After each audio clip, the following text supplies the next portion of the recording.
Charlotte's Web, Chapter 17. Uncle. When they pulled into the fairgrounds, they could hear music and see the Ferris wheel turning in the sky. They could smell the dust of the racetrack where the sprinkling cart had moistened it, and they could smell hamburgers frying and see balloons aloft. They could hear sheep bleating in their pens. An enormous voice over the loudspeaker said, "Attention, please. Will the owner of a Pontiac car, license number H2439, please move your car away from the fireworks shed?" "Can I have some money?" asked Fern. "Can I too?" asked Avery. "I'm going to win a doll by spinning a wheel, and it will stop on the right number," said Fern. "I'm going to steer a jet plane and make it bump into another one." "Can I have a balloon?" asked Fern. "Can I have a frozen custard and a cheeseburger and a raspberry soda pop?" asked Avery. "You children, be quiet till we get the pig unloaded," said Mrs. Arable. "Let's the children go off by themselves," suggested Mr. Arable. "The fair only comes once a year." Mr. Arable gave Fern 2 quarters and 2 dimes. He gave Avery 5 dimes and 4 nickels. "Now run along," he said, "and remember, the money has to last all day. Don't spend it the first few minutes, and be back here at the truck at noontime so we can all have lunch together. And don't eat a lot of stuff that's going to make you sick to your stomach. And if you go on the swings," said Mrs. Arable, "you hang on tight. You hang on very tight. Hear me?" "And don't get lost," said Mrs. Zuckerman. "And don't get dirty." "Don't get overheated," said their mother. "Watch out for pickpockets," cautioned their father.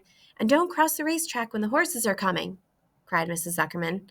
The children grabbed each other by the hand and danced off in the direction of the merry-go-round, toward the wonderful music and the wonderful adventure and the wonderful excitement, into the wonderful midway, where there would be no parents to guard them and guide them, and where they could be happy and free to do as they pleased.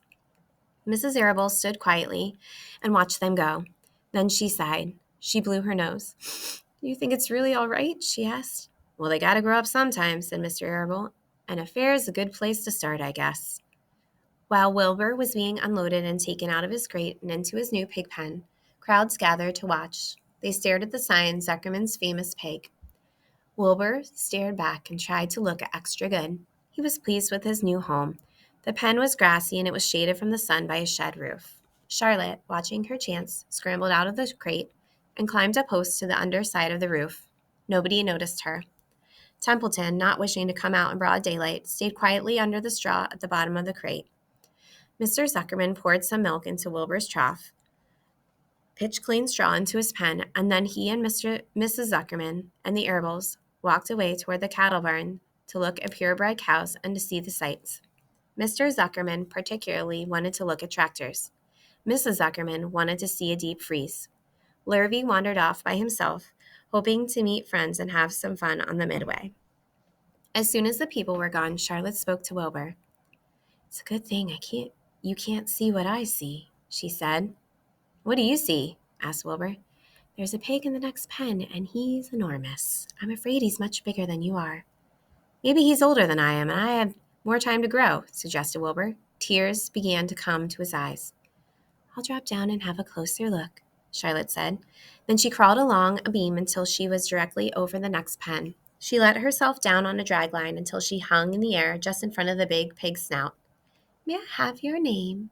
she asked politely. The pig stared at her. "No name," he said in a big, hearty voice. "Just call me Uncle." "Very well, Uncle," replied Charlotte. "What is the date of your birth? Are you a spring pig?" "Sure, I'm a spring pig," replied Uncle. "What did you think I was? A spring chicken? Ha, that's a good one. Eh, sister?" "Mildly funny," said Charlotte. "I've heard funnier ones, though. Glad to have met you, and now I must be going." She ascended slowly and returned to Wilbur's pen. "He claims he's a spring pig," reported Charlotte. "And perhaps he is. One thing is for certain, he has the most unattractive personality. He is too familiar, too noisy, and he cracks weak jokes. Also, he's not anywhere near as clean as you are, nor as pleasant. I took quite a dislike to him in our brief interview. He's going to be a hard pig to beat, though, Wilbur, on account of his size and weight. But with me helping you, it can be done." "When are you going to spin a web?" asked Wilbur. "This afternoon late, if I'm not too tired," said Charlotte. "The least thing tires me these days. I don't seem to have the energy I once had. My age, I guess." Well, Wilbur looked at his friend. She looked rather swollen and she seemed listless. I'm awfully sorry to hear that you're feeling poorly, Charlotte, he said. Perhaps if you spin a web and catch a couple of flies, you'll feel better. Perhaps, she said wearily, but I feel like the end of a long day. Clinging upside down to the ceiling, she settled down for a nap, leaving Wilbur very much worried. All morning, people wandered past Wilbur's pen. Dozens and dozens of strangers stopped to stare at him and to admire his silky white coat, his curly tail, his kind and radiant expression. Then they would move on to the next pen, where the bigger pig lay. Wilbur heard several people make favorable remarks about Uncle's great size. He couldn't help overhearing these remarks, and he couldn't help worrying. And now with Charlotte not feeling well, he thought, oh dear. All morning, Templeton slept quietly under the straw. The day grew fiercely hot. At noon, the Zuckermans and the Arables returned to the pig pen. Then, a few minutes later, Fern and Avery showed up. Fern had a monkey doll in her arms and was eating Cracker Jack. Avery had a balloon tied to his ear and was chewing a candied apple. The children were hot and dirty. Isn't it hot? Said Mrs. Zuckerman.